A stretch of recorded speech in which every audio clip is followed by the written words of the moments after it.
கர்த்தருடைய வார்த்தைக்கு நேராக போவோம். சங்கீத புஸ்தகம் 42ஆம் சங்கீதம் 9வது வசனத்தை வாசிங்க.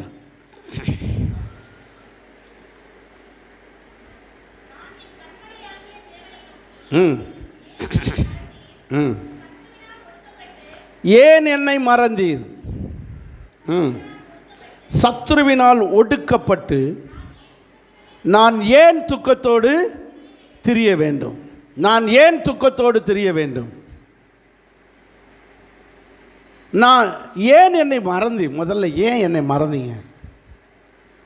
ஏன் நான் துக்கத்தோடு அலைய வேண்டும்? எனக்கு அதுக்கு பதில் சொல்லுங்க இன்னைக்கு அப்படின்னு ஒரு பக்தன் யார்கிட்ட கேள்வி கேட்டுக்கிட்டு இருக்கான்? கர்த்தர்கிட்ட கேள்வி கேட்குறான். ஏன் என்னை மறந்தீங்க? நான் ஏன் துக்கத்தோடு இப்படி இருக்க வேணும்? நான் விசுவாசித்தானே, வாரம் சர்ச்சுக்கு வாரேனே, திருவிருந்து எடுக்கிறேன், ஞானஸ்நானம் எடுத்திருக்கேன், திருவிருந்து எடுத்திருக்கிறேன், தசமபாகம் சர்ச்சுக்கு உண்மையாக கொடுக்குறேனே, அப்புறம் ஏன் எனக்கு இப்படி துக்கத்தோடு இருக்கேன்? நான் விசுவாசி தானே, எனக்கு ஏன் இவ்வளவு துக்கத்தோடு வச்சுருக்கீங்க? எனக்கு ஏன் இந்த துக்கத்தோடு இருக்கீங்க? அப்படி ஒரு கேள்வியோடு இந்த இடத்துல நீங்கள் இருப்பீர்கள். ஆனால் தாவீதுக்கு பதில் சொன்ன கர்த்தர் உங்களுக்கு பதில் தரப்போகிறார். ஆமென். தாவீதுக்கு பதில் சொன்ன தேவன். தாவீது கேள்வி கேட்டார். ஏன்? முதல்ல இந்த சங்கீதத்தை பற்றி ஒரு சின்ன ஒரு இன்ட்ரோடக்ஷன் உங்களுக்கு சொல்ல விரும்புகிறேன். இந்த 42ஆம் சங்கீதமும் 43ஆம் சங்கீதமும் ஒரே சங்கீதமாகத்தான் தாவீது எழுதியிருந்தார். ஒரே சங்கீதம். நீங்கள் படித்து பார்த்தா தெரியும். இங்கே 5ஆம் வசனத்தையும் பாருங்கள், 43 5ஆம் வசனத்தையும் பாருங்கள், உங்களுக்கு வித்தியாசம் புரியும்.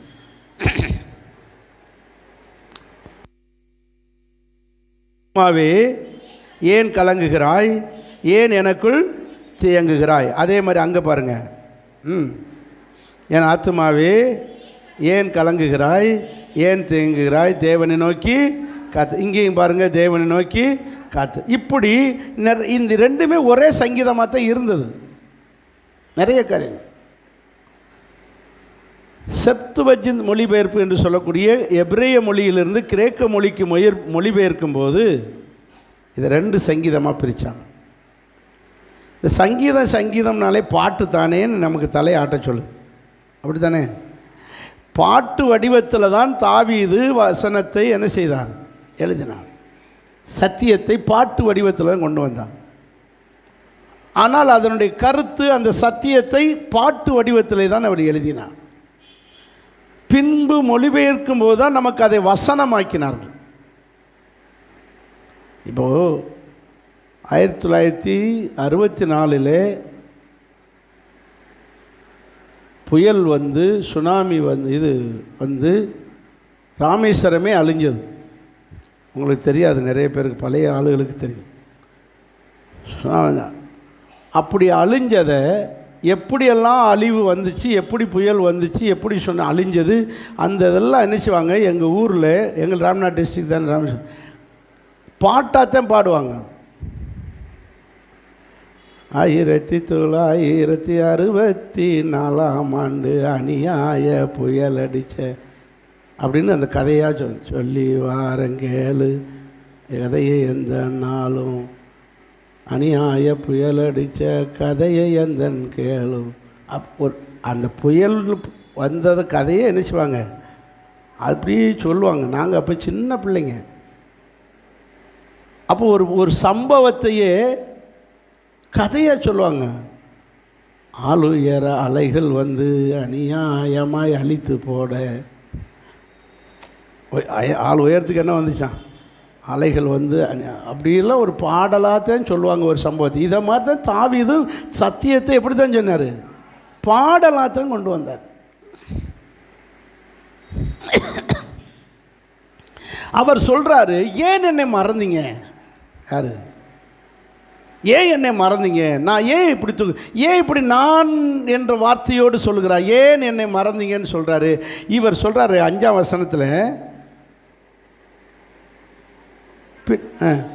தேவனை நோக்கி காத்திரு, அவர் சமூகத்து ரட்சிப்பின் நிமித்தம் இன்னும் துதிப்பேன். அப்படின்னா இப்போ என்ன செஞ்சுக்கிட்டு இருக்காரு சொல்லுங்க? அப்போ துதிக்கிற கிறிஸ்தவன், துதிக்கிற ஒரு மனுஷனாக இருக்கிறார். துதிக்கிற மனுஷனாக இருக்கிறவனுக்கு தான் என்ன வந்திருக்கு? துக்கம். அவர் சொல்றார் பாருங்க, நான் ஏன் இன்னும் துக்கத்தோடு இருக்கணும், துக்கத்தோடு திரிகிறேன். நான் ஏன் இன்னும் துக்கத்தோடு இருக்கிறேன்? யார் இவர்? துதிக்கிற கிறிஸ்தவன். துதிக்கிற கிறிஸ்தவனாக இருந்தாலும் என்ன வருது சொல்லுங்க? துக்கம். அவர் துதிக்கிறவர் மட்டும் இல்லை, அவர் 1ஆம் வசனத்தை சொல்கிறாரு, மானானது நீரோடையை வாஞ்சித்து. இது ஒரு நல்ல இது. நம்ம ஒரு பாட்டு உண்டு, அதை பாட நினச்சேன், அப்போ இப்போவும் மறந்து போச்சு. மானானது நீரோடைகளை வாஞ்சித்து கதறுவது போல தேவனே என் ஆத்துமா உம்மை வாஞ்சித்து கதறுது. இதனுடைய அர்த்தம் புரிகிறதா? ஒரு மானுக்கு தண்ணீர் எவ்வளவு அவசியமோ அந்த தண்ணீருக்காக அது எவ்வளவாய் அது பிரயாசப்படுகிறதோ, ஓடுகிறதோ, வாஞ்சிக்கிறதோ, இதுபோல ஒரு கிறிஸ்தவனுக்கு தேவ சமூகம் அவசியம். மானுக்கு தண்ணீர் அவசியம், நமக்கு தேவ சமூகம் அவசியம். சர்ச்சுனா ஓடணும். யார் மாதிரி அப்படியே வந்தீங்க போவோம். இப்போ என்ன, அந்த பிரதர் தானே பாடிக்கிட்டு இருப்பார், பாஸ்டர் அப்புறம் தானே வருவார். இனி லேட்டாக வாங்க, இரு கதவை பூட்டுறேன். 8:30 மணிக்குன்னா 9:30 வர்றது. பதறாமல் உங்கள் பள்ளிக்கூடத்துக்கு, உங்கள் வேலைக்கு, கம்பெனிக்கு அப்படி போங்க பார்ப்போம்.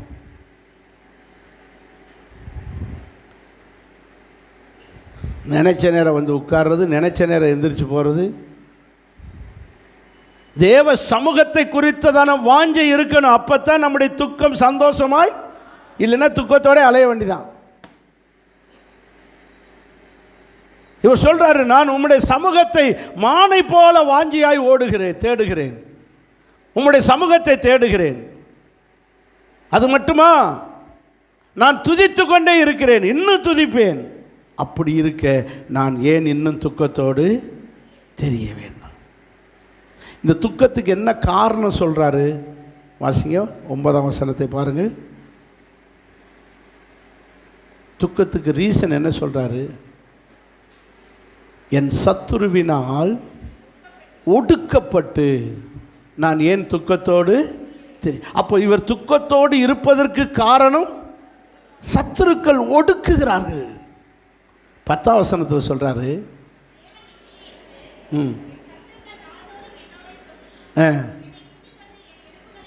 யாரு யாரு நிந்திப்பது? என் சத்துருக்கள். நல்லா கவனிங்க, என் சத்துருக்கள் நாள்தோறும் என்னை நிந்திப்பது, என் எலும்புகளை உருவ. சிலர் சொன்னால், ஒரு வார்த்தை சொன்னால் போதும், அப்படியே எலும்புகளும்பெல்லாம் நொறுங்கிடும். அப்படிப்பட்ட வார்த்தைகளை கக்குவாங்க. சிலர் வார்த்தைகளுக்கு அவ்வளவு சரியான வார்த்தை, அன்னைக்கு ஃபுல்லாக அழுக வச்சுருவாங்க அந்த ஒரு வார்த்தையில். அந்த வார்த்தையில் அவ்வளவு. தாவீது சொல்றாரு, அவங்க சொல்லுகிற ஒவ்வொரு நிந்தையான வார்த்தைகளும் என் எலும்புகளை எல்லாம் என்ன செய்யுது? நொறுக்குது. சத்துருக்களுடைய நிந்தைகள், சத்துருக்களுடைய நிந்தைகள். இன்னொன்று, சத்துருக்கள் ஒடுக்குகிறார்கள். இன்னொரு பக்கம் சத்துருக்கள் என்னை போச்சு சொல்லுங்க நிந்திக்கிறார்கள். வெரி குட், என்னோடு கூட வர்றீங்க.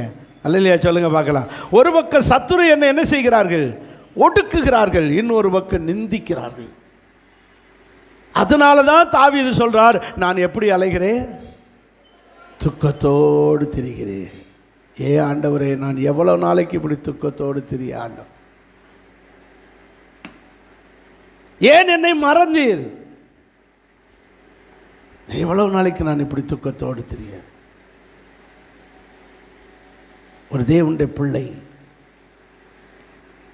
இப்படி துக்கத்தோடு அலையாமல் இருக்கிறதற்கு, இந்த துக்கத்தோடு நீங்கள் நல்ல இந்த சங்கீதத்தில் கோராகின் புத்திரர் எப்படி போட்டிருக்கு பிராக்கெட்டில்?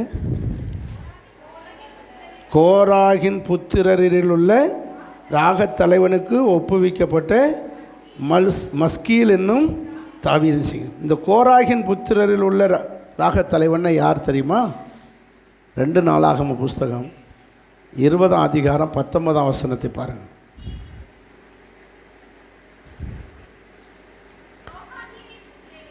கோகாத்தியரின் புத்திரரும் கோராக்கியரின் புத்திரரும் கோராக்கின் புத்திரரும் கோகாத்தியரின் புத்திரரும் சேர்ந்து இந்த லேவியர்கள் எழுந்து இஸ்ரவேல் தேவனாகிய கர்த்தரை மகா சத்தத்தோடு கெம்பீரமாய் துதித்தார். இவங்க யாரு? 2 பேரும் லேவியர்கள். யாரு? லேவியர்கள். கவனிங்க, கோராகின் புத்திரர், கோகாத்தின் புத்திரர். இவங்க 2 பேருமே யார் தான்? லேவியர்கள். என்ன லேவியர்கள்?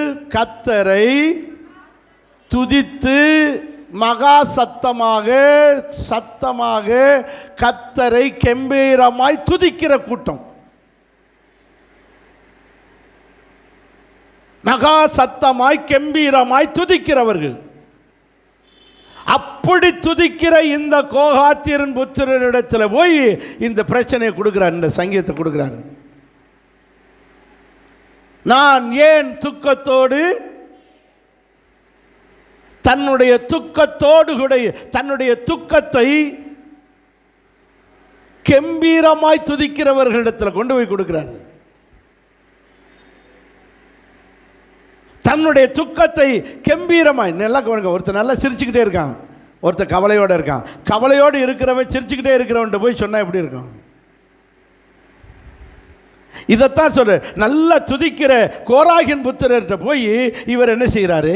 தன்னுடைய நான் ஏன் துக்கத்தோடு இருக்கிறேன். இவர் துதிக்கிறவர் தான். அப்போ இந்த துதிக்கிறவர்களுக்கு, துதிக்கிறவர்களாக இருந்தாலும் இங்கே ஒரு துக்கம் வருகிறது. நான் ஏன் துக்கத்தோடு துக்கமாக இருக்கிறவங்க துதிக்க முடியுமா? மனசு வராது. அப்போ துக்கம் இல்லாமல் மாறணும், துக்கம் இல்லாமல் இருக்கணும், அப்போ தான் துதிக்க முடியும். அதனாலே துதிக்கிறவங்ககிட்ட கொண்டு கொடுத்து ஏன் துக்கத்தை மாற்றுறதுக்கு நீங்கள் இன்னும் கொஞ்சம் நல்லா துதிங்க. துதிக்கணும். துதி துக்கத்தை மாற்றும். துக்கத்தோடு இருந்த பவுலும் சீலாவும் சிறைச்சாலையில் கையில் விலங்குகள் போட்டு துக்கத்தோடு இருக்க வேண்டிய பவுலும் சீலாவும் உள்ளே உட்கார்ந்து என்ன செய்தார்கள்? துதித்தார்கள். அவர்கள் துக்கம் சந்தோஷமாய் மாறினது. எரிகோ கோட்டையை இடிச்சு தள்ளி அந்த பட்டணத்தை பிடிக்க வேண்டும். அதுக்கு என்ன வழி? துதித்தார்கள், எரிகோவை பிடித்தார்கள். அல்லேலூயா. அப்போ துக்கம் நீங்க என்ன செய்யணும்? துதிக்கிறவர்களோடு சேர வேண்டும். துதிக்கிறவர்களோடு சேருங்கள், துதிக்கிறவர்களோடு ஜெபியுங்கள். அப்பொழுது உங்கள் துக்கம் சந்தோஷமாக மாறும். அல்லேலூயா. இங்கே தாவீது நான் ஏன் துக்கத்தோடு இருக்க வேண்டும் என்று சொல்லுகிறார். அப்போ ஆண்டவர் அதுக்கு பதில் கொடுக்கிறாரு. 4 பதில் சொல்றாரு. 4 பதில் இருக்கு. எவ்வளவு நேரம் உங்களுக்கு சொல்ல முடியுமோ தெரியல. ஆனால் அந்த 4 பதிலை, முதலாவது பதிலை உங்களுக்கு சொல்லுகிறேன், கவனிங்கள், வாசிங்கள். எபிரேயருக்கு எழுதின நிருபம் 12ஆவது அதிகாரம் 1வது வசனம்.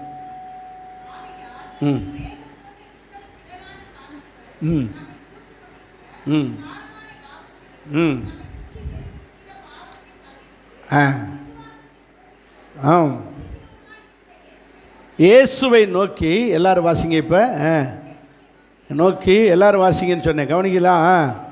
நமக்கு நியமித்திருக்கிற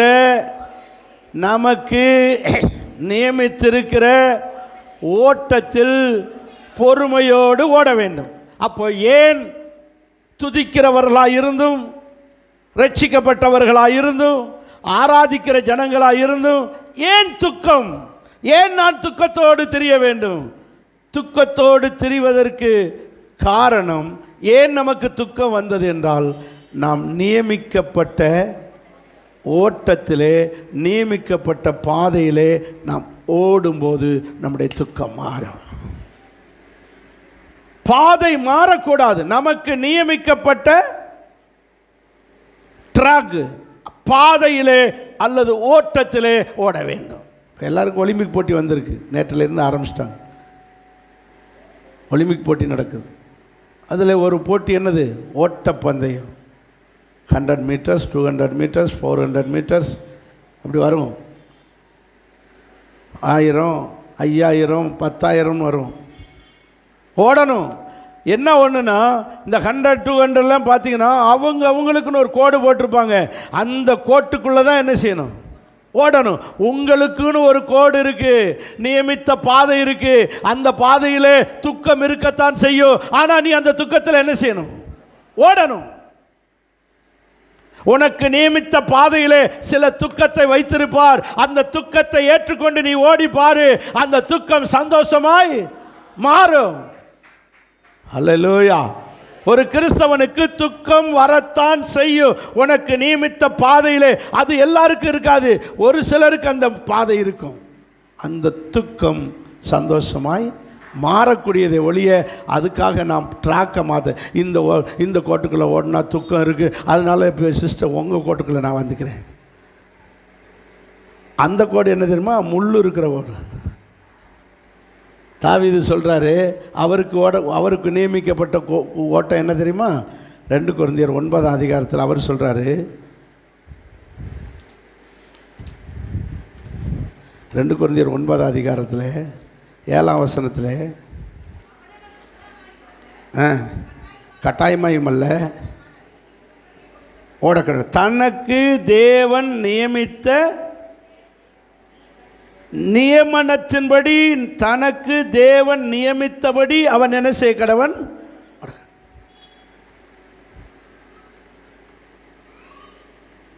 நியமித்தபடி அவன் நியமித்த இடத்துல. நீங்க பாருங்க, 2 கொரிந்தியர் 12ஆம் அதிகாரம் 7ஆம் வசனம். நான் 9ஆம் அதிகாரம் சொல்லிட்டேன்.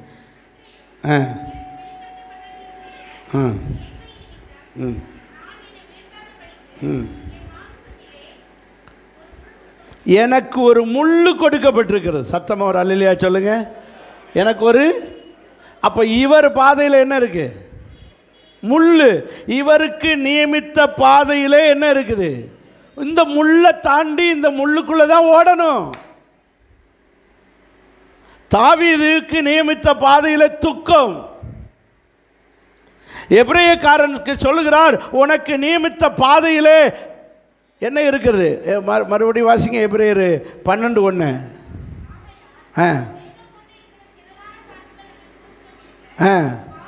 பாரமான யாவற்றையும் என்ன இருக்குது?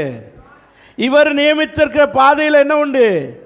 பாரம் உண்டு. அடுத்து நம்மை சுற்றி நெருங்கி இருக்கிற பாவத்தையும் பாரமும் இருக்கு, பாவமும் இருக்கு. சில பாதையில் பாரமாக இருக்கு, சில பாதையில் சிலருக்கு பாவம். அந்த பாவத்தை தள்ளி விடணும். சிலருக்கு பாவம் செய்ய மாட்டாங்க, பாரத்தை வச்சுக்கிட்டு இருப்பாங்க. சிலர் துக்கத்தை சுமந்துக்கிட்டு இருப்பாங்க, சிலர் முள்ளுகளை வச்சு பாதையில் இருக்கும். ஆகவே மொத்தத்தில் அவருக்கு நியமித்த பாதையிலே நாம் என்ன செய்ய வேண்டும்? ஓட வேண்டும். சில பாதையிலே முள். பவுல் சொல்றார், எனக்கு ஒரு முள், சொல்லுங்க 7ஆம் வசனத்தில் 2 கொரிந்தியர் 12:7 எனக்கு ஒரு முள்ளு கொடுக்கப்பட்டிருக்கிறது. அந்த வார்த்தையை பாருங்க. கர்த்தரே முள்ள தந்திருக்காரு. நல்லா இருந்தேன், இவளை கட்டுனே, அன்னைக்கே சந்தோஷமே போச்சு. மனைவி தான் யாரு? முள்ளு. இந்த சிஸ்டர்கிட்ட போட்டால், இன்றைக்கி நல்லா எங்கள் அப்பா அம்மாட்ட செல்லமாக இருந்தேன், என்னைக்கு கல்யாணம்னு இந்த ஆளை கட்டுனனோ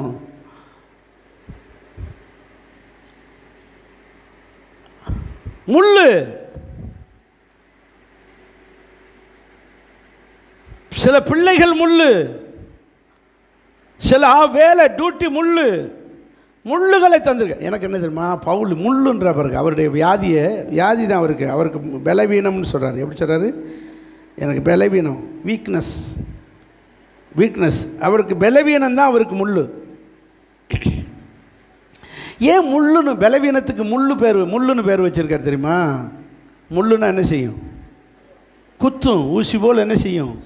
குத்தும். குத்தும்போது வலிக்கும். அப்புறம் அது எப்போவும் குத்தாது, அப்பப்போ குத்தும். அப்பப்போ முள் வரும். நல்லா தான் பேசிக்கிட்டே இருந்தாங்க, சந்தோஷம். திடீர்னு முள் மாதிரி ஒரு வார்த்தையை போடுவாங்க, இருக்கிற சந்தோஷமே போயிடும். நல்லா கவனிக்கணும். ஏன்னா இவர் முள்ளுக்கிட்ட தான் முதல்ல விளையாண்டார். யார்? 9ஆம் அதிகாரத்தில் என்ன சொல்ல? முள்ளில் உதைக்கிறது. பவுல் முத ஏசப்பா சந்திக்கும் போது என்ன சொன்ன? முள்ளில் உதைக்கிறது கடினமாக இல்லையா? அன்னைக்கு இயேசு இவருக்கு யாராக இருந்தார்? முள்ளாக இருந்தார். கிறிஸ்தவர்கள் முள்ளாக இருந்தார்கள். முள்ளில் உதைக்கிறது, கிறிஸ்தவர்களை அடிப்பது முள்ளில் போய் விளையாண்டதுக்கு சமம். இன்னைக்கு வியாதி என்கிற, பலவீனம் என்கிற முள்ளை தந்திருக்கிறார். பவுல் சொல்லுகிறார், இந்த முள்ளு எனக்கு பாவமாய் இருக்கிறது, இந்த முள்ளு எனக்கு பாரமாய் இருக்கிறது, இந்த முள்ளு எனக்கு பலவீனமாய் இருக்கிறது. இந்த பாதை கர்த்தர் நமக்கு நியமித்த சொல்லுங்க பாதை. இதில் போய்த்தான் ஆகணும். ஆனால் இந்த பாதையில் போனால் நமக்கு தோல்வி அல்ல, வெற்றியாய் முடியும். ஆமென். உதாரணம் பாருங்கள். இஸ்ரவேல் ஜனங்கள் எகிப்திலிருந்து புறப்பட்டாங்க. வந்தால் அவங்க அழகா அப்படியே செங்கடல் பக்கமே வராமல் ஒரு பாதை இருக்குது, செங்கடல் பக்கமே போகாமல் பெலிஸ்தியர்கள், அவரே சொல்கிறார், பெலிஸ்தியர் தேசத்தின் வழியாக போனாலே 4 நாளில் என்ன செஞ்சிடலாம், போயிருக்கலாமே, எங்களையே இங்கே கொண்டு வந்திருந்தார். யாத்திராகமம் 14:2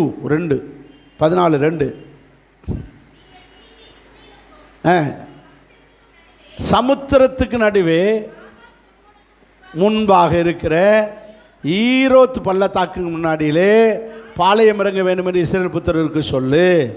அதற்கு எதிராக சமுத்திரக்கரையிலே பாளையம் இறங்குவீர்களாக. எங்கே போய் பாளையம் இறங்கியிருக்காங்க? எகிப்திலிருந்து புறப்பட்ட இஸ்ரவேல் ஜனங்கள் புறப்பட்டு வந்து எங்கே இருக்கிறார்கள்? சமுத்திரக்கரையில் நிற்கிறாங்க. சமுத்திரம்னா சுற்றி எங்களுக்கு கடலாக இருக்கு, சுற்றி கடல், 2 பக்கம் மலை, பின்பக்கம் வந்து பார்த்தா யார் வந்துக்கிட்டு இருக்கா? பார்வோனுடைய சேனை வருகிறது. பார்வோன் படையோடு வந்துக்கிட்டு இருக்கான். இப்போ திரும்பி பார்க்குறாங்க, யார் நிற்கிறா? பார்வோன் நிற்கிறான். இப்போ சொல்கிறாங்க, ஐயோ நாம் எப்படி தப்பிப்பது? அப்படியே பெலிஸ்தியர் தேச வழியாக போயிருக்கலாமே, இப்படி கொண்டு வந்து கடற்கரையில் வச்சு தப்பிக்க முடியாதபடி மாட்டிக்கிட்டோமே, நாங்கள் என்ன செய்வது? அப்பொழுது மோசே இடத்தில் முறுமுறுக்கிறார்கள், எங்களை இந்த வனாந்தரத்தில் கொல்லுவதற்காக கொண்டு வந்தீர். இப்போ சொல்லுங்க, இதுதான் அவர்களுக்கு நியமித்த, சத்தமா சொல்லுங்க அல்லேலூயா. இப்படி பார்வோன் இங்கிட்டு பின்னாடி, முன்னாடி செங்கடல், தப்பிக்க முடியாமல் சாகிறதான் நம்ம தலையெழுத்து நினச்சிக்கிட்டு இருப்போம். இல்லை, கர்த்தர் கொண்டு வந்தது உண்மையானால் அதுக்குள்ளேயும் பாதை உண்டாக்கி நம்மளை காப்பாற்ற வல்லவராய் இருக்கிறார். எதை துயரமாய் நினைக்கிறீர்களோ, எதை பிரச்சனையாய் நினைக்கிறீர்களோ, அந்த பிரச்சனையிலிருந்து ஒரு வாசலை திறந்து நம்மளை அதுக்கு மத்தியில் நடத்தி கொண்டு போக வல்லவர். ஆமென் அல்லேலூயா. எங்க உலகத்தில் அன்னைக்கும் சரி இன்னைக்கும் சரி, இன்னைக்கு வரை நடந்துராத ஒரே அற்புதம் கடலை பிளப்பது. ஆமென் சொல்லுங்க பார்க்கலாம். எந்த சாமி இதை செய்ய முடியுமா? ராமர் வேணா பாலம் கட்டுவார், ராமர் பாலம் கட்டத்தே முடியும். இயேசு கடலையே பிளந்து கூட்டிட்டு போவார். அல்லேலூயா சொல்லுங்க. நம்முடைய தேவன் கடலை 2ஆக பிளந்து ஜனங்களை அழைத்து சென்றார். ஏன் எனக்கு இந்த துக்கம்? அவங்களாம் எவ்வளவு முழு இஸ்ரவேல் ஜனங்க துக்கத்தை நிற்கிறாங்க. திரும்பி பார்க்குறாங்க பார்வோனுடைய படை, இந்த பக்கம் பார்க்குறாங்க கடல். எப்படிடா தப்பிக்க? இப்படி ஒரு நெருக்கத்தில் நீங்கள் வந்து கொண்டு நிற்கலாம். இன்னைக்கு அதே நெருக்கம் உங்களுக்கு இருக்கலாம். கவலைப்படாதீங்க. என் கர்த்தர் கடலுக்குள்ளே பாதையை திருப்புவார், கடலுக்குள்ளே ஒரு வாசலை திறப்பார், உங்களை கர்த்தர் நடத்துவார். ஆமென், நடத்துவார். கடலை 2ஆக திறங்க. போகிறாங்க, கட கட கடன் இறங்கி போகிறாங்க. உண்மைதானா அப்படின்னு தடை பார்க்குறாங்க. என்னத்தை அப்படியே ஐஸ் கட்டியாக நிற்கிது, சுவர் மாதிரி நிற்கிது. பைபிளில் சுவர்னு தான் சொல்லுது. மதில்கள் எப்படி நின்னது? சுவர்கள் போல. தண்ணீர்கள் எல்லாம் சுவர் போல நின்னது. மேலே மேகஸ்தம்பம் அப்படி ஜில்லுன்னு குளிர்ச்சி, இங்கிட்டும் ஜில்லுன்னு குளிர்ச்சி. ஏசிக்கில் இருந்த மாதிரி ஆடிக்கிட்டு போகிறானுங்க பயலுங்க. அவர்களை நடத்தி கொண்டு போய் கரை சேர்ந்த உடனே பார்வோனுடைய படை அதிலே செத்தது. ஏன் எனக்கு இந்த பாதை, எனக்கு ஏன் இந்த கஷ்டம் நினைக்காதீங்க. உங்களுக்கு தீமை செய்து கொண்டிருக்கிற சத்துருக்களை, உங்களுக்கு தீமை செய்து கொண்டிருக்கிற மனிதர்களை, உங்களுக்கு தீமை செய்து கொண்டிருக்கிற பிரச்சனைகளுக்கு முடிவு கட்ட இந்த பாதையில் நடத்துகிறார்.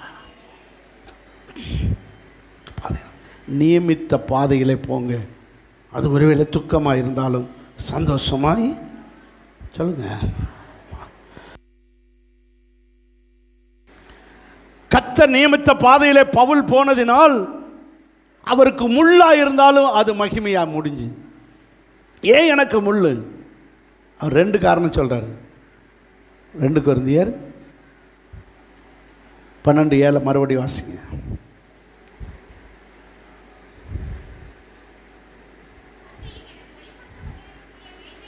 மேன்மையின் நிமித்தம், எனக்கு வெளிப்படுத்தப்பட்டதான அந்த மேன்மையின் நிமித்தம் நான் என்னை உயர்த்தாதபடிக்கு. சொல்லுங்க, நான் என்னை உயர்த்தாதபடிக்கு. 2வது ஒரு முள்ளு கொடுக்கப்பட்டிருக்கிறது. அடுத்து நான் என்னை உயர்த்தாதபடிக்கு. அப்போ 2 தடவை சொல்றாரு என்னை நான். ஏன் முள்ளு? ஏன் என் வாழ்க்கையில் முள்ளு? ஏன் எனக்கு நான் துக்கத்தோடு அலையணும்? உன்னை நீ உயர்த்தாதபடிக்கு. தன்னைத்தான் உயர்த்துகிறவன் தாழ்த்தப்படுவான். நம்மளை உயர்த்தாத அளவுக்கு எப்போதும் போல எல்லாத்தையும் சமமாக சரியாக அன்பாக இருக்க வைக்கிறதா தேவனுடைய திட்டம். உனக்குள்ளே பெருமை வராமல், நீ பெருமை பிடிச்சு அலையாமல், நான் வீடு கட்டிட்டேன்ல, நான் வண்டி வாங்கிட்டேன்ல, என் பிள்ளை அங்கே படிக்குதுல, என் பிள்ளை அம்படி சம்பாதிக்குதுல அப்படின்னு உனக்குள்ளே என்ன வந்துடக்கூடாது. பெருமை வராமல் இருப்பதற்குத்தான் இந்த பாதை. என்ன பாதை? முள்ளான பாதை. உங்களுக்கு இல்லை, பவுலுக்கு. உங்களுக்கு துக்கமான, பவுலுக்கு தாவீதுக்கு துக்கமான பாதை. இஸ்ரவேல் ஜனங்களுக்கு கடலான பாதை. சிலருக்கு பாரமான பாதை. ஆனால் ஒன்று மட்டும் நிச்சயம், கர்த்தர் நியமித்த பாதையிலே நாம் போய்கிட்டே இருப்போம். இப்பொழுது நடக்கிறது எல்லாம் கர்த்தர் நியமித்த பாதைன்னு நினச்சிக்கங்க. உங்களுக்கு ஒன்றும் வராது. உங்கள் துக்கமும் சந்தோஷமாய் மாறும். 2வது காரியத்தை சொல்லுகிறார். அவர் நியமித்த பாதையிலே அவர் உங்களுக்கு நீதி உள்ளவராய் இருப்பார். 147 சங்கீதம், 145 சங்கீதம் 17 வசனம். 145:17. கர்த்தர் உனக்கு நியமித்த வழிகளில் எல்லாம் நீதி உள்ளவரும் கிருபையுள்ளவருமாய் இருக்கிறார். சத்தமா ஒரு அல்லேலூயா சொல்லுங்க. கர்த்தர் உனக்கு ஒரு பாதையை நமக்கு நியமித்திருப்பது உண்மையானால் அந்த பாதையில போக விட்டு வேடிக்கை பார்க்கிறவர் அல்ல. அவர் அந்த பாதையில நமக்கு நீதி செய்கிற தேவனாய் இருக்கிறார். அவர் கிருபை செய்கிற தேவனாய் இருக்கிறார். சில நேரம் கிருபை செய்வார், சில நேரம் நீதி செய்வார். இப்போ உதாரணமாக பாருங்க. மொர்தெக்காய்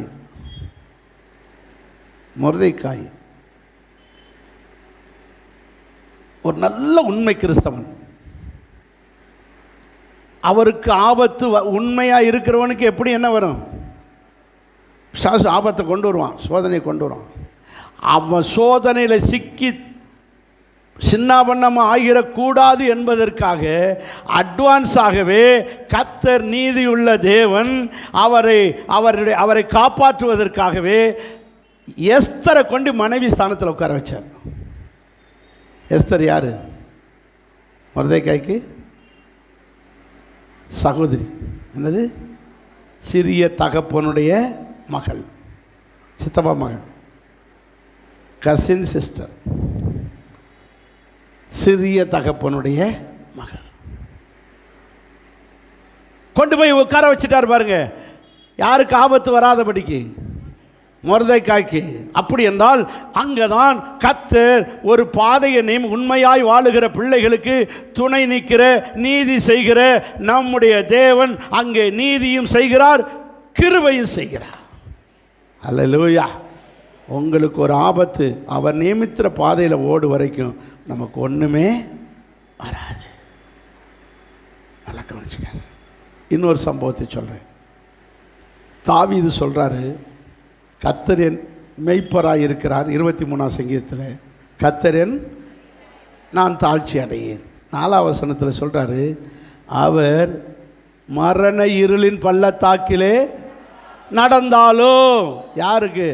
கர்த்தரை மெய்ப்பராக கொண்டிருக்கிறவனுக்கு மரண இருளின் பள்ளத்தாக்கிலே நடந்தாலும் துதிக்கிற கிறிஸ்தவன், ஞானஸ்தானம் எடுத்த கிறிஸ்தவன், திருவிருந்து எடுக்கிற கிறிஸ்தவனுக்கு என்ன பள்ளத்தாக்கு சொல்லுங்க?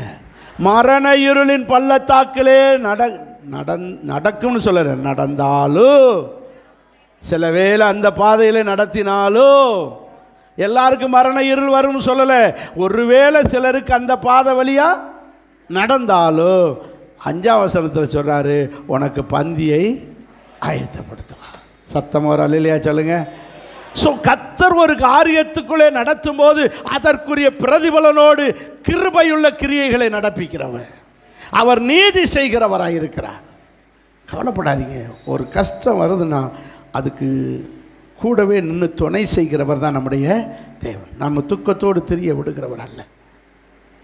நீங்கள் மடிந்து போவது தேவனுடைய சித்தம் அல்ல. நீங்கள் அவமானம் தேவனுடைய சித்தம் அல்ல. நீங்கள் கண்ணீர் வடிப்பது தேவனுடைய சித்தம் அல்ல. கண்ணீர் வடிக்கிற சூழ்நிலைக்கு போனாலும் அதை ஆனந்த களிப்பாய் மாற்றுகிறவர். ஆமென். பாருங்க, ஏசப்பா பிறந்துட்டார். மத்தேயு 2ஆம் அதிகாரத்தில் பிறந்துட்டார். அவர் பிறந்தது ராஜாவாக பிறந்திருக்கார். இதை சாஸ்திரிகள் கண்டுபிடிச்சி யார்கிட்ட போய் கேட்குறாங்க? ஏரோதுட்ட கேட்குறாங்க. மத்தேயு 2ஆம் அதிகாரத்தில், இந்த ராஜாவாக பிறந்திருக்கிறாரே, அவர் எங்கே எந்த ரூமில் இருக்கார், நாங்கள் போய் அவரை வாழ்த்தணும். ஞானிகள், சாஸ்திரிகள். அப்படியே ராஜா, ஏரோது ராஜா சொல்கிறான், ஐயோ எங்கள் வீட்டில் அப்படி யாருமே பிறக்கலையே, எங்கள் பிள்ளைகள்லாம் சும்மா இருக்காங்களே, மருமக்குமார் கூட யாருமே பிறக்கலையே. அப்படியா, சரி. அப்போ தான் அவனுக்கு சொல்கிறான், அப்படி ராஜா பிறந்திருந்தா எங்களுக்கு சொல்லுங்கள், நாங்களும் உங்களோடு சேர்ந்து வந்து அவருக்கு என்ன செய்கிறோம், வாழ்த்துதல் செஞ்சுக்கிறோம், வணங்கிட்டு போயிடும். வெளியே வந்தாங்க. உங்களுக்கு எல்லாம் அந்த சம்பவம் தெரியும். கர்த்தர் யோசேப்புட்டு சொல்கிறார் பாருங்க, 2ஆம் அதிகாரம் 13ஆம் வசனத்தில், அவர்கள் போன பின்பு கர்த்தருடைய தூதன் யோசேப்புக்கு சொப்பனத்திலே வந்து, நல்லா கவனிங்க, அந்த வசனத்தை எல்லாரும் கவனிங்க, ஏரோது பிள்ளையை கொலை செய்ய தேடுகிறான். அப்படியே இருக்கு, தேடுவான். அப்போ இன்னும் அவன் தேடவே ஆரம்பிக்கலை. இன்னும் இயேசுவை கொல்லணும்னு அவன் என்ன செய்யலை, பிளான் பண்ணலை. அவன் பிளான் பண்ணுறதுக்கு முன்னாடியே கர்த்தருடைய தூதன் வந்து சொல்கிறாரு, அவன் பிள்ளையை கொல்ல என்ன செய்ய போகிறான், பிளான் பண்ணுவான். அவன் பிளான் பண்ணுவான், பிள்ளையை கொலை செய்ய பிளான் பண்ணுவான். அவன் பிளான் பண்ணுறதுக்கு முன்னாடியே நீ பிள்ளையை தூக்கிட்டு எங்கிட்டு ஓடிடு, எகிப்துக்கு பத்திரமா போ, மெல்லமா போ, அப்படியே சொல்லியிருக்கு, ஓடுன்றாரு. அப்படி என்றால் நமக்கு ஒரு ஆபத்து வருவதற்கு முன்பே நம்மளை பாதுகாக்கிறவர் நம்முடைய தேவன். அப்படி இருக்கும்போது நான் ஏன் துக்கத்தோடு இருக்கிறேன், எனக்கு ஏன் இந்த துக்கம்,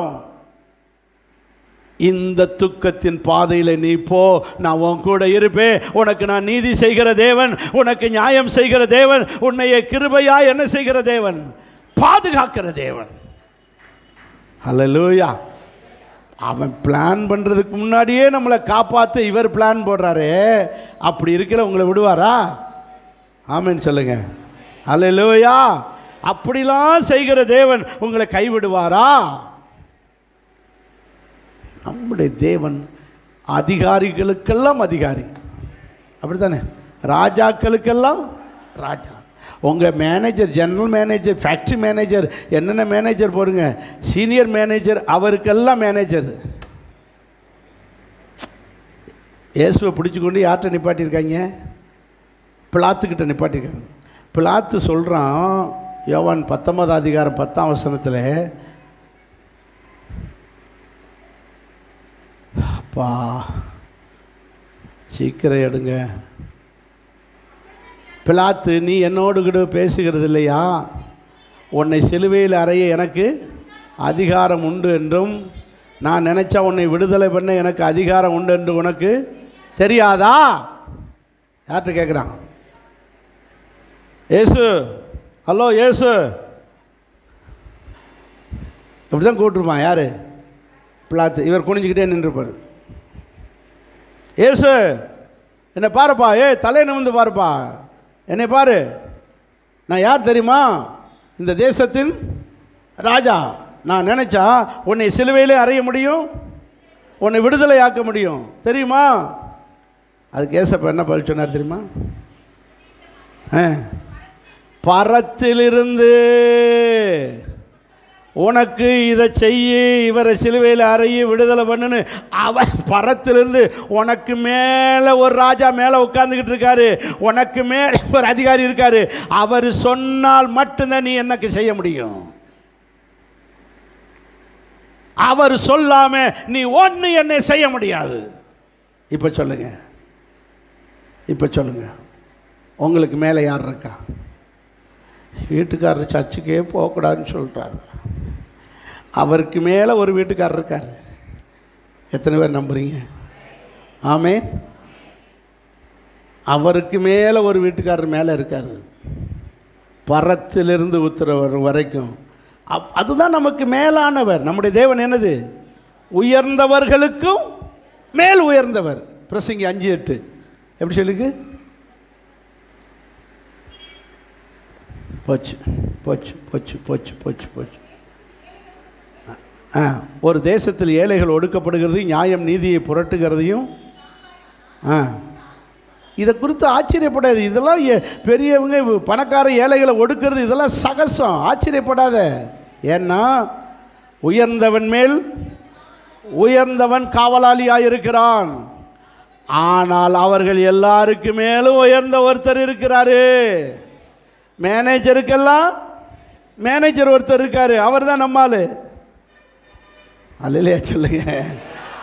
அவரைத்தான் தெய்வமாய் கொண்டு சுமந்து அலைகிறோம், அவரைத்தான் ஆராதித்து வருகிறோம். உயர்ந்தவர்களுக்கெல்லாம் உயர்ந்தவர், நாட்டாமைக்கெல்லாம் நாட்டாமை, அவரைத்தான் ஆராதிக்கிறோம்.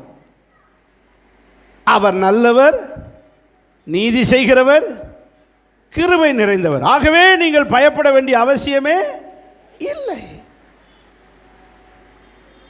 பைபிளை படித்து பாருங்க. நம்முடைய தேவன் ஒரு பாதையில் நடத்துவார் என்றால் அவரை தடுக்க யாருக்கு அதிகாரமே? அவர் எல்லாருக்கும் எப்படிப்பட்டவர்? உங்கள் ஆஃபீஸர் ரொம்ப வேலை செய்கிற இடத்துல டார்ச்சர் கொடுக்குறாங்க, ரொம்ப ஹெவியாக அவங்க சொன்னதை கேட்கல. ஒரு விசுவாசி சொல்கிறாங்க, லஞ்சம் வாங்கி தர சொல்கிறாரு, நான் வாங்கி கொடுக்காதனால என்னை ரொம்ப டார்ச்சர் பண்ணுறாங்க. அப்படி தான் பண்ணுவாங்க. ஆனால் அவங்களுக்கு மேலே ஒரு அதிகாரி இருக்கா, அவர்கிட்ட வைங்க ப்ரேயரில், ஆண்டவரேன்னு கண்ணை மூடி அவர்கிட்ட வைங்க ப்ரேயரில்.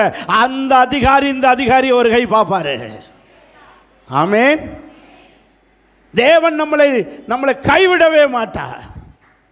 ஒரு சொப்பனம் போதும், ஒரு தரிசனம் போதும், ஒரு சம்பவம் போதும், அவர்களுக்கு கர்த்தர் பாடம் கற்றுக் கொடுப்பார். நம்மளை சரியான பாதையிலே கர்த்தர் நடத்துவார்.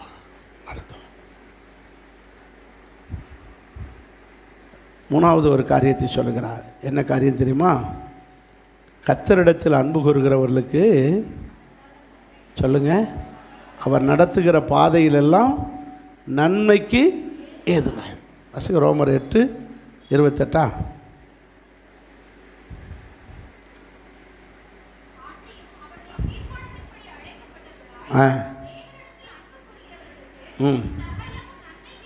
சகலமும் நன்மைக்கு, சகலமும் நன்மைக்கு ஏதுவாக நடக்கிறது. திஸ் நாட் குட், எல்லாமே சரின்னு சொல்ல மாட்டார். நன்மைக்கு ஏது, எல்லாம் நன்மையாக நடக்கும்னு சொல்லலை, நன்மைக்கு ஏதுவாக. அதை புரிஞ்சுக்கணும். இப்போ தீமையாக இருக்கு, அதுதான் தாவீது சொல்கிறார், நான் ஏன் துக்கத்தோடு. இப்போ நீ துக்கமாக இருக்கலாம், ஆனால் இந்த துக்கம் உனக்கு எதா முடிஞ்சிடும் சொல்லுங்க, நன்மையா முடியும். இன்னைக்கு துக்கம், ஆனால் நாளைக்கு சந்தோஷமாக மாறும். இந்த துக்கம் எதில் போய் முடியும்? நன்மையில் போய் முடியும். இந்த கஷ்டம் எதில் போய் முடியும்? நல்லதாக முடிஞ்சிடும். இந்த கோர்ட்டு பிரச்சனை எதில் போய் முடியும்? நல்லதாக முடிஞ்சிடும். எந்த துன்பம், பிரச்சனை, பாடுகள் எல்லாம் நன்மைக்கு ஏதுவாக. ஆமென். எத்தனை பேர் விசுவாசிக்கிறீங்க? எத்தனை பேர் விசுவாசிக்கிறீங்க? அதனால தான் அவர் சொல்கிறாரு, திராணிக்கு மேலாக சோதிக்கப்படும். திராணிக்கு மேலாக. 1 கொரிந்தியர் 10:13 எடுங்கள், முடிச்சிடறேன். 1 கொரிந்தியர் 10:13. மனுஷனுக்கு வருகிற வியாதியே அல்லாமல் எனக்கு ஒன்றும் புது வியாதியை தரவில்லை. சொல்லுங்க. மனுஷனுக்கு வருகிற கஷ்டமே அல்லாமல் எனக்கு ஒன்றும் புது கஷ்டம் கிடையாது. மனுஷனுக்கு வருகிற வியாதி அல்லாமல் எனக்கு ஒன்றும் புது வியாதி கிடையாது. மனுஷனுக்கு வருகிற சோதனை அல்லாமல் எனக்கு ஒன்றும் புது சோதனை கிடையாது. ஆகவே எல்லாமே யாருக்கு வந்தது தான்? சில மனிதர்களுக்கு வந்தது தான் நமக்கு வந்திருக்கு. என்னமோ உங்களுக்கு மட்டும் வந்தது மாதிரி அழுதுகிட்டு இருக்கு. ஆண்டவர் ஒரு காரியத்தை நமக்கு செய்வார் என்றால் அதிலிருந்து தப்பித்து கொள்ளும் போக்கை உண்டாக்குவார். வாசிங்க அந்த வசனத்தை. திராணிக்கு மேலாக தரமாட்டார். சோதனை, முதல்ல சோதனை என்ன சோதனை? மனுஷனுக்கு வர்ற சோதனை தான் தந்திருக்காரு. ரெண்டாவது திராணிக்கு தக்க சோதனை தான் தந்திருக்காரு.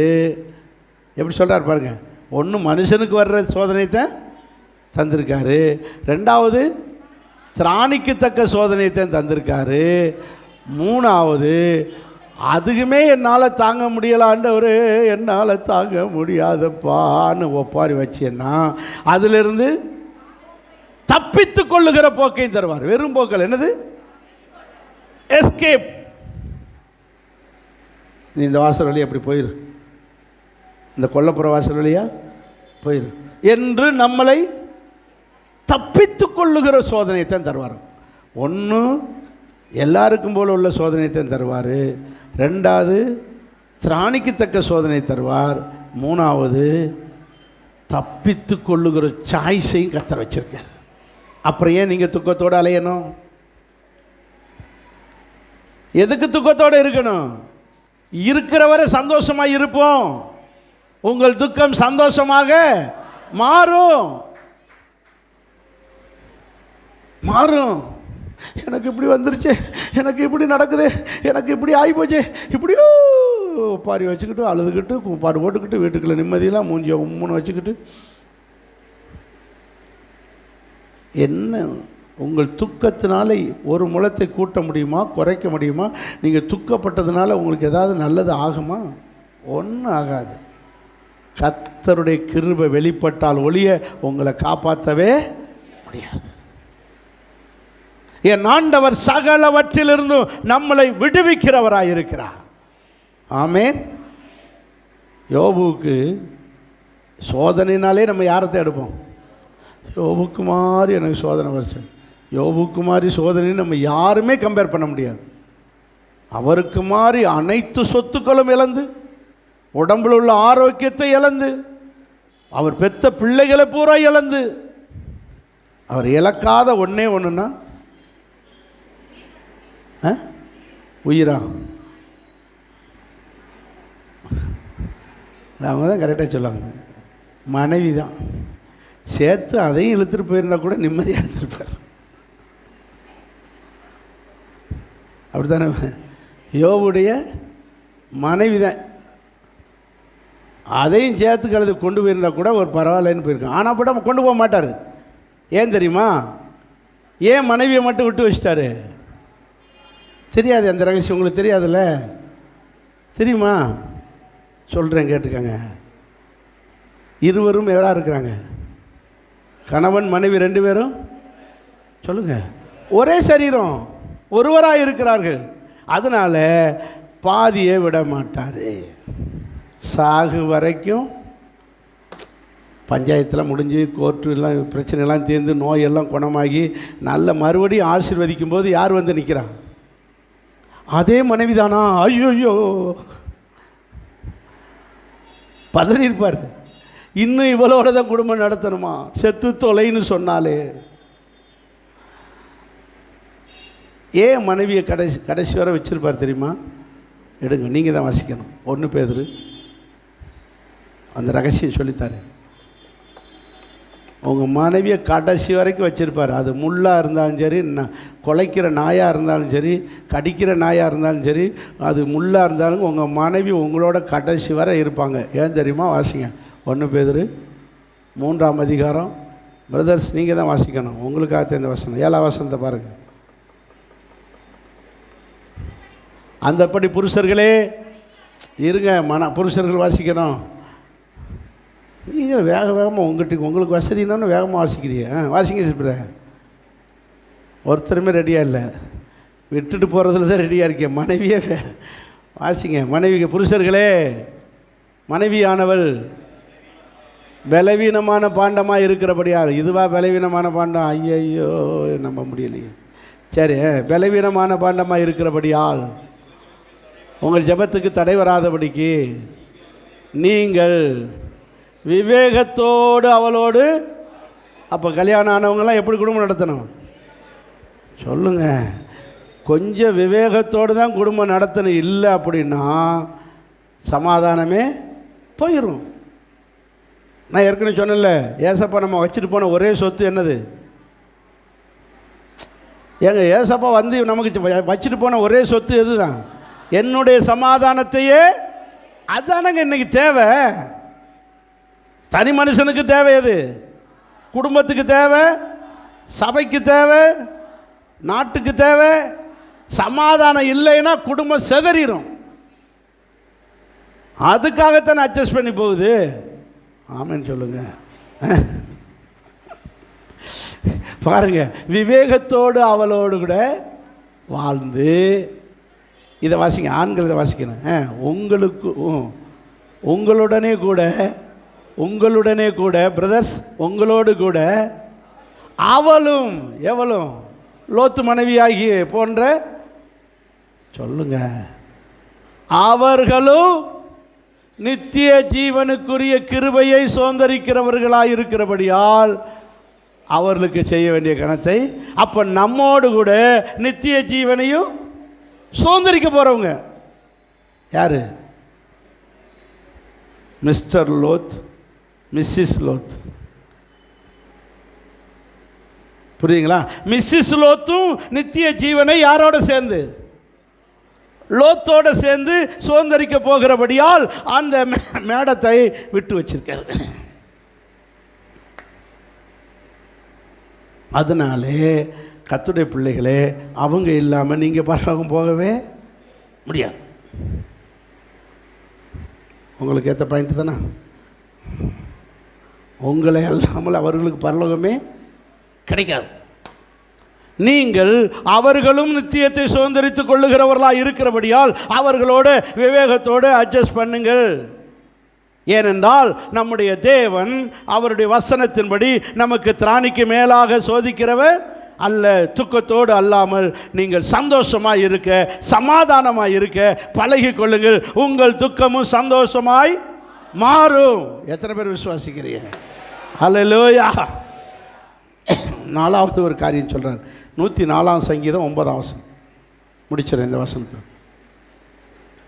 104ஆம் சங்கீதம் 9ஆம் வசனம். நீங்கள் லேட்டாக தானே வர்றீங்க எல்லோரும். எடுங்க. எப்படி சொல்லுங்கள் சிஸ்டர்? அவைகள் திரும்பவும் வந்து பூமியை மூடிக்கொள்ளாதபடி எல்லையை அவர்களுக்கு ஏற்படுத்தினார். யாருக்கு? கடல் வந்து திரும்பவும் தரையை மூடிக்கொள்ளாதபடிக்கு கடலுக்கு எல்லையை நியமித்தார். தரையை விட்டு ஒதுங்கி போன இந்த தண்ணீர் திரும்பவும் வந்து இந்த மூடிக்கொள்ளாதபடிக்கு எல்லையை போட்டார். இப்போ சொல்லுங்க, உங்களை விட்டு நீங்கின துக்கம் திரும்பவும் வராதபடிக்கு, உங்களை விட்டு விலகின வியாதி திரும்பவும் வராதபடிக்கு, உங்களை விட்டு விலகின பிசாசு திரும்பவும் வராதபடிக்கு என் கர்த்தர் சொல்லுங்க. எல்லை போட போகிறார் இன்னைக்கு மாச கடைசியில். எத்தனை பேர் விசுவாசிக்கிறீங்க? ஆமே. என் கர்த்தர் எல்லை போடுகிறார். போன பிசாசு போனதுதான், இன்னும் திரும்ப அந்த பிசாசு வராது. அப்படித்தானே? மகனை கூட்டிகிட்டு வந்தார் ஒரு தகப்பன். என் மகனுக்கு என்ன பிடிச்சிருக்கு? மார்க் 9 அதிகாரத்தில் பேயை துரத்தி விட்டார். துரத்தி விட்டுட்டு அந்த பேய்கிட்ட ஒன்று சொல்கிறாரு. 9 அதிகாரம் 25 வசனத்தில், தம்பி கடகடன்னு எடு, மார்க் 9:25 நேரம் ஆகிட்டு இருக்கு. சுறுசுறுப்பாடுங்க, வாசிங்க. என்ன சொல்கிறாரு? கீழே வாங்க, கீழே வாங்க, அந்த அசுத்த ஆவியே இவனை விட்டு புறப்பட்டு போ அப்படின்னு சொல்லிட்டு அந்த ஆவிக்கு ஒன்று சொல்கிறாரு, இனி இவனுக்குள் திரும்ப போகாதே. அப்படின்னா சில பேய் திரும்ப என்ன செய்யும்? சொல்லுங்க. போன பேய் திரும்ப வரும். ஆனால் இந்த பேய்க்கு கட்ட கண்டிஷன் போடுறாரு, இது எங்கள் சர்ச்சு சர்ச் விசுவாசிகள், எங்கள் சர்ச் விசுவாசிகளுக்கு போன போயே நீ திரும்ப வராத, போயிடாத. அதுக்குள்ள இந்த நாள் எல்லை போட்டு, அது பேயாக இருந்தாலும் சரி, பிசாசாக இருந்தாலும் சரி, வியாதியாக இருந்தாலும் சரி, அது துயரமான காரியமாக இருந்தாலும் சரி, திரும்பவும் வந்து உங்களை மூடிக்கொள்ளாதபடி அவைகளுக்கெல்லாம் என் கர்த்தர் எல்லை போடுகிறார். ஆமென். எல்லை போடுகிறார். இனி நீங்கள் துக்கப்படுவதில்லை, நீங்கள் இனி கண்ணீர் வடிப்பதில்லை. கர்த்தர் உங்களுக்கு எல்லை போட்டு பாதுகாக்க போகிறார். எல்லாரும் எழுந்திருப்போமா? ஆமாம், நேரமாயிடுச்சு. ஆமென். அல்லேலூயா. ஆமென். அல்லேலூயா. எல்லாரும் எழுந்திருப்போம். 119 சங்கீதம் 71வது வசனத்தை ஒருத்தர் மட்டும் வாசிங்க. ஒருத்தர் மட்டும் வாசிங்க. ஒருத்தர் மட்டும். எல்லாம் எழுந்திரிச்சுக்கிட்டே இருங்க. எல்லோரும் எழுந்திரிச்சுக்கிட்டே இருங்க. ஆமென். அல்லேலூயா. சோத்திரம், சோத்திரம், சோத்திரம், சோத்திரம், சோத்திரம், சோத்திரம். கர்த்தர் நல்லவர். ஆமென். அல்லேலூயா. அல்லேலூயா. கர்த்தர் நல்லவர். அல்லேலூயா. அல்லேலூயா. அல்லேலூயா. நான் உபத்திரவப்பட்டது நல்லது. சொல்லுங்க, வாசிங்க. நான் உபத்திரவப்பட்டது நல்லது. பிரமாணங்களை கற்றுக்கொண்டேன். நான் உபத்திரவப்பட்டது. அங்கே என்ன சொன்னார்? 42 சங்கீதத்தில் என்ன படித்தோம்? நான் ஏன் துக்கத்தோடு தெரிய வேண்டும். நீ இப்போ சொல்லுங்க, அதே வாயால் சொல்ல வச்சுட்டாரு, என்னை இறைவன் மறந்தார், என்னை கர்த்தர் துக்கப்பட வச்சுட்டாரு, நான் ஏன் துக்கத்தோடு இருந்தேன்னு இப்போ அதே வாயிலே சொல்ல வைக்கிறாரு. நான் உபத்திரவப்பட்டது நல்லது, நான் துக்கப்பட்டது நல்லது. என்னை கர்த்தர் சரியாத்தான் நடத்துகிறார், அவருடைய பாதையில் தான் நடத்துகிறார். அவருடைய பாதையில் நீதி உண்டு, அவருடைய பாதையில் இரக்கம் உண்டு, அவருடைய பாதையில் கிருபை உண்டு.